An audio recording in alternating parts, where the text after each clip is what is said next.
वादी कश्मीर में इस साल अभी तक जो है बर्फबारी का इंतज़ार है। मुसलसल मौसमी सूरत हाल जो है वो खुश्क साली इस वक्त देखने को मिल रही है, चूँकि हॉर्टिकल्चर जो है वो जम्मू कश्मीर के इकॉनमी की बैकबोन जो है तस्वर की जाती है, मानी जाती है। लेकिन जिस तरीके से वादी कश्मीर में इस वक्त मुसलसल खुश्क मौसमी सूरत हाल बनी हुई है, इससे आवाम बिलखुसूस किसान परेशान है, चूँकि हॉर्टिकल्चर तब से जो लोग वाबस्ता हैं वो काफ़ी तशवीश में है कि शायद अगर मौसम इसी तरह रहा तो आने वाले वक्त में जो है और ज़्यादा ये जो सेक्टर है मुतासिर होगा।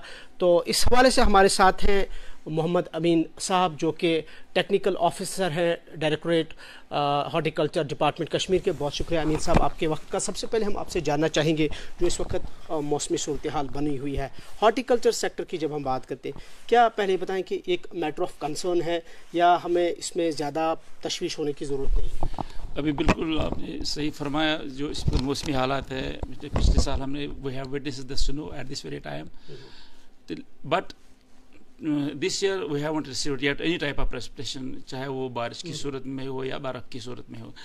अभी अगर हम कहें कि तशवीश करने की उतनी बड़ी वो बात नहीं है, वजह नहीं है। हाँ, इफ़ द कंडीशंस कंटिन्यू, अगर ये हालात लगातार रहे, फरवरी के मंथ में भी ऐसा ही रहा, तो अ बिट ऑफ कंसर्न है, particularly almost with every crop, but particularly the horticulture crops. But till now, my request through your channel to the orchardists, they shouldn't perturb. उन्हें अभी उतना परेशान होने की ज़रूरत नहीं है।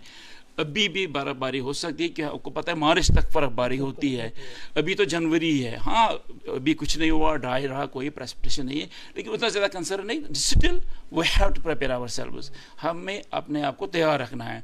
देखिए, अगर ऐसा ही मौसम रहा, आपने कभी देखा भी है कि जो हमारे अर्ली ब्लूमिंग फ्रूट्स है, चाहे वो आलमंड है या ऐसे के साथ दूसरे हमारे जो प्रून्स है, उसमें एप्रिकॉट वगैरह आता है, तो कहीं कहीं हमें लग रहा है कि छोटे छोटे पत्ते जो है निकलना शुरू हो गए।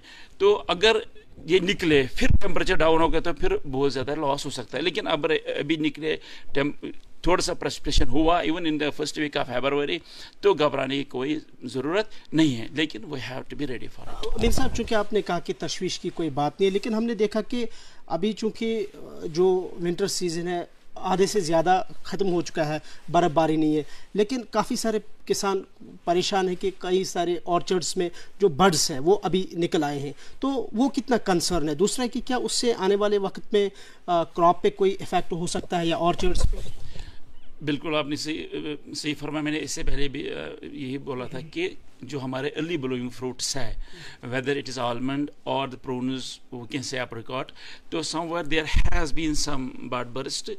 अगर ये टेम्परेचर ऐसा ही रहा, वो बर्ड बर्स्ट हो गया, फिर टेम्परेचर डाउन हो गया, तो कंसर्न है क्रॉप लॉस हो जाएगा। इंशाल्लाह हम तो उम्मीद करेंगे अल्लाह से ये कि ऐसा ना हो, लेकिन क्रॉप लॉस हो सकता है। और ये भी हो सकता है कि जब अर्लियर पीरियड आ जाए तो हमें अपना जो हमारा शेड्यूल है, चाहे स्प्रेज का या फर्टिलाइजर्स का या दूसरे मिनरल ऑयल्स का, वो हमें रीशेड्यूल करना पड़ेगा। जो हम इस्तेमाल करते थे, चाहे we are going for the mineral oil spray in the March second fortnight of March, may be we have to prepone that if the temperature continues like this. अगर हमारे हालात ऐसे ही चलते रहे तो वो प्रिपेयर, हाँ अगर ये अभी आए शगुफे भी निकल आए, टेम्परेचर साथ अगर फिर बाद में रेनस हो गई आफ्टर फ्रूट सेट, तो नुकसान नहीं होगा। लेकिन अगर अभी निकल आए, टेम्परेचर ज़्यादा रहा, फिर टेम्परेचर डाउन हो गया, तो फ्रूट सेट जो है ना, वो फ्रूट लॉस उसका अंदेशा है। अभी चूँकि फरवरी का महीना है, मार्च का महीना है, जिसमें तवक्का की जाती है बर्फ़बारी हो सकती है, इनके एक्सपेक्टेशंस या तवक्कात से कम बर्फ़बारी हुई कश्मीर वैली में, स्प्रे का क्या स्टेटस रहेगा? इससे क्या कुछ करने की ज़रूरत है किसानों को? It's a multi pronged we can say approach we have to adopt. अगर टेम्परेचर ऐसा ही रहा, अभी कोई प्रेसिपिटेशन नहीं हुई, whether in the form of rain और स्नो, तो एक तरफ से हमें शगुफे निकल आएंगे, बर्ड्स निकल आएंगे, फूल पत्ते निकल आएंगे, फ्रूट सेट हो जाएगा। लेकिन एट द सेम टाइम जो इसके साथ एसोसिएटेड हमारे इंसेक्ट्स और पेस्ट्स होते हैं, डिजीज़ होती हैं, वो भी प्रूफ होना चाहिए, उनका साइकिल भी पहले से ही शुरू हो जाएगा। तो हमें रिशेड्यूल करना, मैंने अभी बोला हमें रिशेड्यूल करना पड़ेगा। हम अपना मान लो हम एप्पल की बात करेंगे, तो हम मिनरल ऑयल स्प्रे करते थे मार्च में, तो हमें हो सकता है फरवरी के एंड में ही करना पड़े या सेकेंड फोर्टनाइट में ही हमें करना पड़े। अगर ऐसा रहा, we are having close watch on this, this we have conducted meeting with SKUAST also, SKUAST के साथ हमारी मीटिंग काली थी। हम वाइस चांसलर साहब ने कहा कि हमें फोर्टनाइटली मिलना है ताकि हम एडवाइजरी जारी करते रहें जिम्मेदारों के लिए, बागबान वज़ारत के लिए, दोनों, whether they are growing the field crop, चाहे धान की खेती हो, दूसरी सरसों की खेती हो, किसी और क्रॉप की खेती हो या हॉर्टिकल्चर क्रॉप्स की खेती हो, दोनों के बारे में हम एडवाइजरी जारी करते रहेंगे। कल एक मीटिंग हो गई थी, अब नए हफ्ते में दूसरी एक मीटिंग है। हमने एडवाइजरी तैयार की हुई है कि कैसे हॉर्टिकल्चर को क्रॉप्स को मैनेज करना है और कैसे हमें फील्ड क्रॉप्स यानी कि पैडी वगैरह से जो हमारे दूसरे क्रॉप्स है उनको कैसे मैनेज करना है। गवर्नमेंट इज बिल्कुल लुकिंग आफ्टर इट, पूरी देख रेख कर रहे हैं कि हमें कैसे करना है। तो फिलहाल अगर हम आपकी चैनल की वसात से बोल रहे हैं, जिम्मेदार को कुछ अभी उनको एहतियाती इकदाम उठाने चाहिए। मान लें हम जो अभी इस्तेमाल की जो हमारी प्रूनिंग है वो थोड़ी सी डिले कर दे, और प्रूनिंग जो है वो अगर किसी को मोस्टली यहाँ करते हैं वो फाल में, यानी कि हम कहेंगे नवंबर में ही करते हैं प्रूनिंग, लेकिन कभी कभी बहुत से बागवान भाई हमारे ऐसे भी है जो फिर टाल देते इसको फरवरी में करते हैं। तो हम उनको यही एडवाइस करेंगे, रिक्वेस्ट करेंगे तो लाइट प्रूनिंग करें, ज़्यादा वो डीप प्रूनिंग हैवी प्रूनिंग ना करें। देखिए अगर टेम्परेचर ऐसा ही रहा, ज़्यादा वो किनसे टेम्परेचर रेज हो गया, अभी आप देख रहे हो इस वक्त भी टेम्परेचर क्या है जो हम एक्सपेक्ट नहीं कर रहे थे, इससे क्या होगा अगर डीप प्रूनिंग हो जाए तो स्कॉर्चिंग इफेक्ट आ जाएगा, उसको स्ट्रोक हो जाएगा, सनबर्न हो जाता है, यानी जिससे बाद में कैंकर भी हो जाता है। ताकि हम कहें कि लाइट प्रूनिंग करें ताकि कैनोपी रहे, जो फिर धूप होगी पत्ते निकल आएंगे तो उससे शेड उसको मिलेगी। इसी तरह हमारे जो हम फर्टिलाइजर्स इस्तेमाल करते हैं, केमिकल फर्टिलाइजर्स, इनऑर्गेनिक जिनको हम कहते हैं इनऑर्गेनिक फर्टिलाइजर्स में इन द फॉर्म यूरिया और हमारा DAP है या म्यूरेट पोटाश है, हम कहें कि जो हमारे ये रिक्वेस्ट रहेगी कि ज़्यादा से ज़्यादा ऑर्गेनिक फर्टिलाइजर जो है वो इस्तेमाल करें, उनको प्रेफर करें अगर बारिश ना हुई। क्योंकि ऑर्गेनिक फर्टिलाइजर से क्या होता है, एक तो आपकी जो सॉइल है वो ठीक रहेगी, मॉइस्चर रहेगी, उसका स्ट्रक्चर ठीक रहेगा, दूसरा उसके साथ मॉइस्चर होता है तो वो ज़्यादा जो हमारे और इनऑर्गेनिक फर्टिलाइजर्स होती हैं उनको डिसॉल्व करने के लिए हमें मॉइस्चर चाहिए। लेकिन अगर हम ऑर्गेनिक फर्टिलाइजर्स इस्तेमाल करें तो उसमें उतना ज़्यादा मॉइस्चर की ज़्यादा वो हम कहें कि ज़्यादा ज़रूरत नहीं है, वो उनके अंदर उतना मॉइस्चर होता है कि वो डिकम्पोज हो जाए। इसी तरह हमारा जो अभी मॉइस्चर कहीं है मॉइस्चर या अभी सॉइल में बाय नेचर होता है, हमें मल्च का इस्तेमाल करना चाहिए। मल्च दो किस्म के हम इस्तेमाल कर सकते हैं, एक होता है हमारा जो ऑर्गेनिक मल्च है, चीपर है, घास वगैरह होता है, पैडी हस्क भी होता है, या वहीं का घास होता है बाग का, तो इसको इसके ऊपर जो फ्रूट का है, फ्रूट ट्री है, उसके कैनोपी के अंदर हमें नीचे डालनी होती है ताकि उससे जो मॉइस्चर है वो कंजूर हो जाए। या हो सकता है अल्लाह हम दुआ करेंगे अल्लाह से कि प्रेसिपिटेशन हो जाए, बारिश या बर्फबारी हो जाए तो वो फिर रिटेन हो जाएगी, वो मॉइस्चर उसके अंदर, उस मल्च के अंदर जो हम वैसे भी हमारे बागबान हजरात में वो चलन है, चाहे whether they know the technology behind it, reason behind it, वो करते रहते हैं कि जो कैनोपी के अंदर वो घास डाला करते हैं, उससे मॉइस्चर रिटेन रहता है और सॉइल स्ट्रक्चर भी ठीक रहता है। तो वो करना, या अगर किसी के पास वो अवेलेबल नहीं है तो वो ब्लैक पॉलीफिल्म होती है, उसको एज जो है मल्च वो इस्तेमाल कर सकते हैं, उससे भी हमारा जो मॉइस्चर है वो कंजर्व रहेगा। दूसरा, अगर हम कोरेवा एरियाज है जहाँ भी पता अगर बर्फबारी हो भी गई लेकिन वहाँ हमें इरिगेशन का उतने साधन उतने वसाइल नहीं होते हैं, तो वहाँ क्या करना है, एक टैंक जैसी खोदनी है, पिट खोदना है, टैंक खोदनी है, वहाँ जहाँ ढलान से पानी आता हो तो नीचे वाले एरिया में वो टैंक खोदे, वहाँ से उसको एक सिंपल लो कास्ट होता है वो टैंक, ब्लैक फिल्म उसमें लगाए तो उससे पानी वो जो वहाँ रिटेन रखे। हम अल्लाह से दुआ करें कि बारिश आए तो वहाँ वो कंजूर हो रहा है, वो हम कहेंगे वो मॉइस्चर कंजर्व करने के लिए वो ऐसा करें। और सीधे जहाँ ढलान है, हमें ढलान के अंदर टेरेसिंग करनी है, बंडिंग करनी है ताकि एक जो है सॉइल जो इरोड ना हो जाए, दूसरे जो मॉइस्चर है वो भी रिटेन हो जाए। चूँकि अमीन साहब आपने टेक्निकली अच्छी तरह से समझाया कि क्या होगा, क्या करने की ज़रूरत है, लेकिन एक सवाल पैदा होता है यहाँ पे कि पिछले एक महीने से हम देख रहे हैं कि डिफरेंट एक्सपर्ट्स जो क्लाइमेट पे बात करते हैं, एनवायरमेंटलिस्ट्स हैं, वो बात करते हैं, उनने long term short term implications कहा है कि अगर मौसम इसी तरह से रहा, एक इम्प्लीकेशन ये भी कहा है कि अगर मौसम की सूरत हाल यही ड्राई वेदर रहा, स्पेल रहा, तो आने वाले वक्त में जो हमारी क्रॉप प्रोडक्शन है या जो फिर हमारे फ्रूट्स की ओवरऑल जो पैदावार है उसमें कमी होगी। तो आप क्या कहेंगे इस बारे में? बिल्कुल, ये तो मैंने अभी short term, we are just planning long term strategy also, as you are rightly said, आपने सही ये बात यहाँ उजागर की कि हमें क्रॉप्स की प्रोडक्शन, मैं कहूँगा प्रोडक्शन की बात छोड़ दीजिए आप, we have to change our cropping pattern also.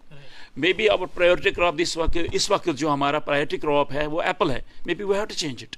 हमारा चूंकि अब जो क्लाइमेट चेंज है, ग्लोबल वार्मिंग है, it is a reality now, it is not restricted only the Kashmir, ये पूरे वर्ल्ड में अब क्लाइमेट चेंज है, लेकिन जो हमारा साउथ एशिया एरिया है ज़्यादा इफेक्ट हो रहा है।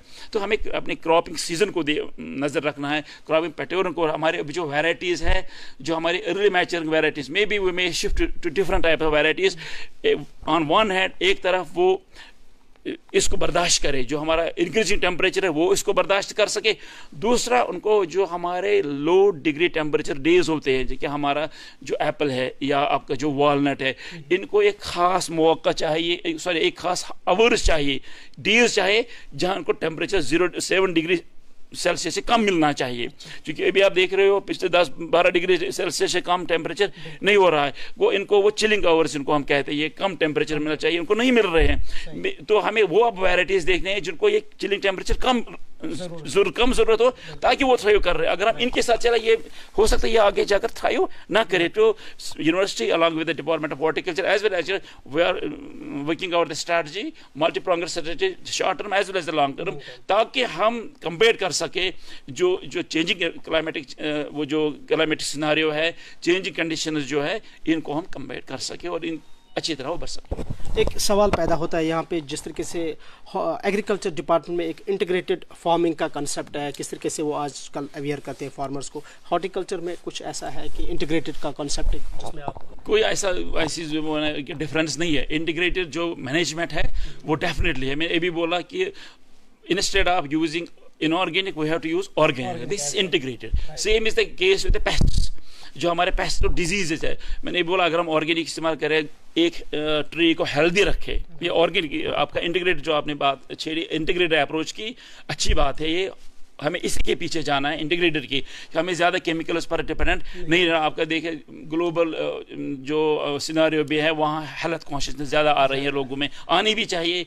तो उससे हमारा जो रेजिडू फ्रूट में रहता है, MRL जिसको कि मिनिमम रेजिडुअल लेवल, वो कम होनी चाहिए, वो मिनिमम रेजिडुअल कम होनी चाहिए, मिनिमम होनी चाहिए। तो अभी हम जो पेस्टिसाइड इस्तेमाल करते हैं कुछ एप्पल में, वो बहुत ज़्यादा होता है।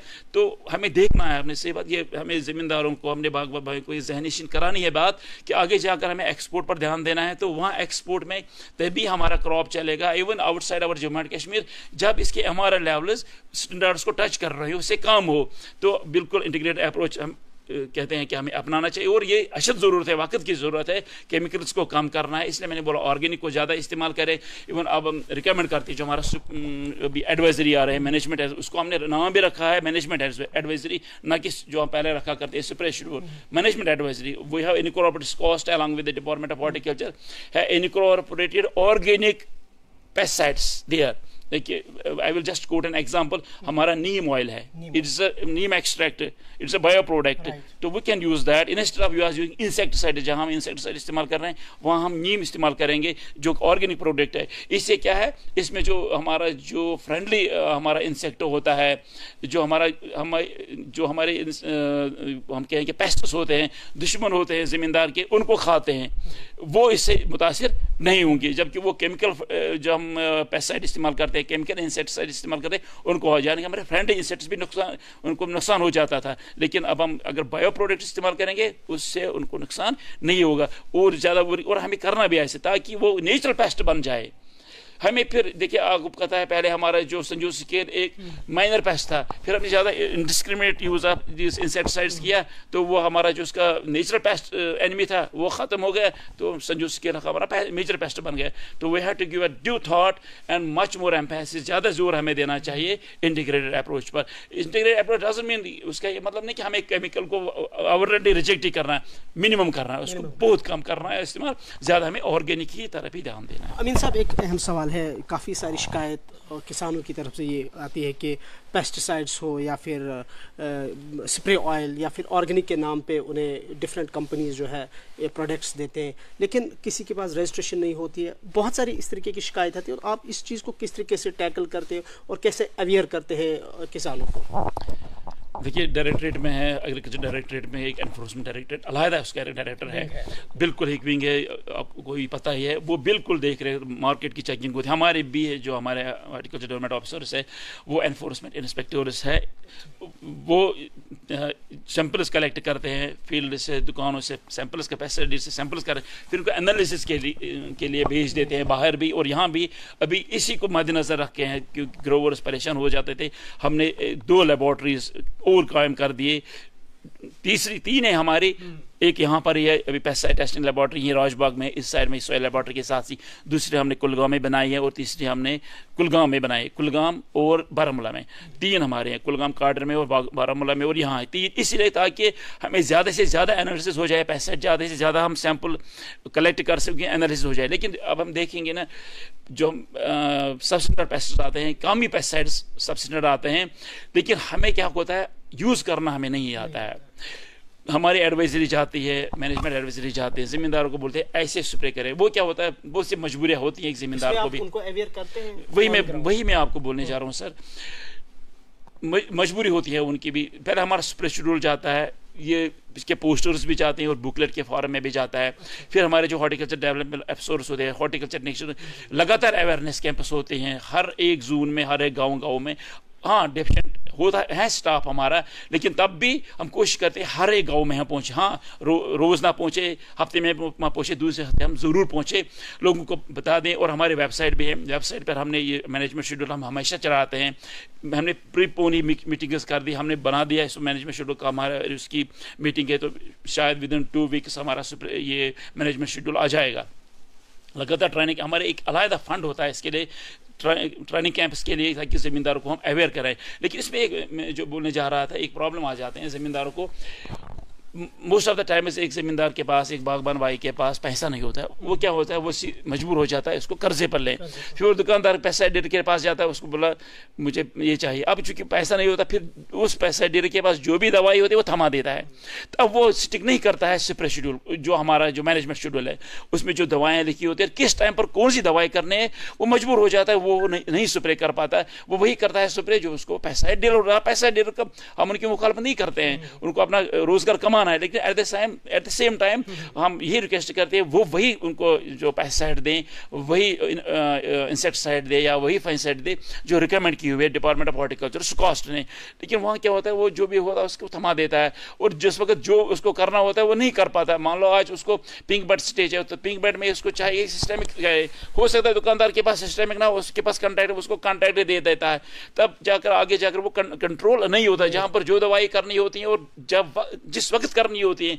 मोस्ट ऑफ द टाइम जमींदार हजरात नहीं कर पा रहे। देखिए आपको पता है हमारा एक पेस्ट है यहाँ लीफ माइनर जैनपुरा साइड में शिपियान, तो वहाँ क्या है हमने देखा, यूनिवर्सिटी के साथ हम गए कि जिसने भी ज़मींदार ने स्ट्रिक्टली मैनेज, जो हमारी एडहॉक एडवाइजरी इजरा हुई थी, शाया हुई थी, जिसने भी उसको फॉलो किया अच्छी तरह उसकी मैनेजमेंट हो गई।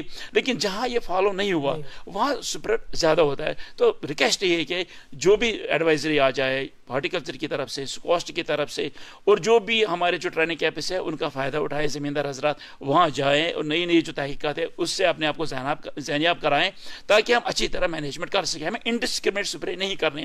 देखिए मोस्ट ऑफ द टाइम हम यही कहते हैं ज़मींदारों को कि ये बेताशा इंडिस्क्रिमिनेट स्प्रेज ना करें। लेकिन क्या करते हैं, अभी थोड़ी सी एक एफर्ट आई हुई है, एक हमारा होता है थ्रेशोल्ड लेवल, अगर थ्रेशोल्ड लेवल क्रॉस कर जाए तभी हमें इंसेक्टिसाइड स्प्रे करना होता है। Most of the time effort 2-4 होते हैं, एक जिम्मेदार ने देखा, बागबान भाई ने देखा 1-2-4 एफर्ट आए तो वो जाकर स्प्रे कर देना, जबकि नहीं करनी होती है, क्योंकि इससे आपको ज़्यादा नुकसान होता है बनस्पत के फ़ायदा।